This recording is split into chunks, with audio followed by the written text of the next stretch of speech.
എങ്ങനെ പറഞ്ഞേ? ചിലവരുടെ ശരിയാവും, ചിലവരുടെ ശരിയാവില്ല. നിന്റെ ശരിയായില്ലെങ്കിൽ എനിക്കൊരു കുഴപ്പമില്ല അല്ലേ?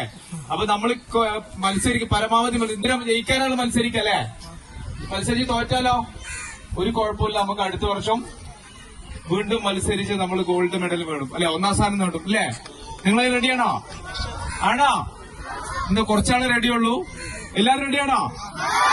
ഓ വെരി ഗുഡ്, വെരി ഗുഡ്. അപ്പൊ നിങ്ങളെ സംബന്ധിച്ചിടത്തോളം സ്പോർട്സ് എന്തിനു വേണ്ടിയിട്ടാ? നമുക്ക് ആരോഗ്യത്തിന്. Very good. നമ്മൾ നല്ല ആരോഗ്യമുള്ളവരാവണം അല്ലെ? എന്തിനാ ആരോഗ്യം ഉണ്ടാവേണ്ടത്? എന്തിനാ?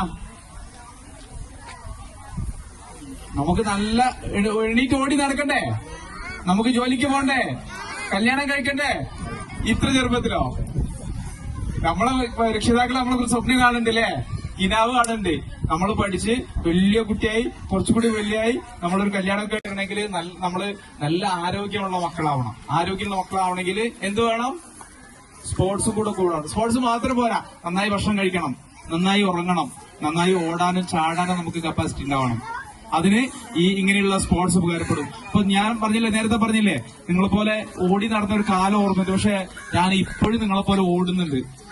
ഞങ്ങൾ കേരള ഫയർഫോഴ്സിന്, അതേപോലെ ഫയർഫോഴ്സിന്റെ നാഷണൽ ലെവലിൽ മത്സരങ്ങൾ വരെ പങ്കെടുക്കുന്നുണ്ട്. അപ്പൊ വലിയ തടിയുണ്ടോ? ഇല്ല. വയറ് ചാടിയുണ്ടോ? ഇല്ല. ഇപ്പൊ കാണാനും സുഖമുണ്ടല്ലേ? വയറൊക്കെ ചാടി വലിയ ഇങ്ങനെ നടന്ന ആൾക്ക് എന്താ പറയാ, എന്താണ് മുപ്പരെ കോലെന്ന് പറയില്ലേ? ഇപ്പൊ വലിയ കുഴപ്പമില്ല എന്ന് പറയും.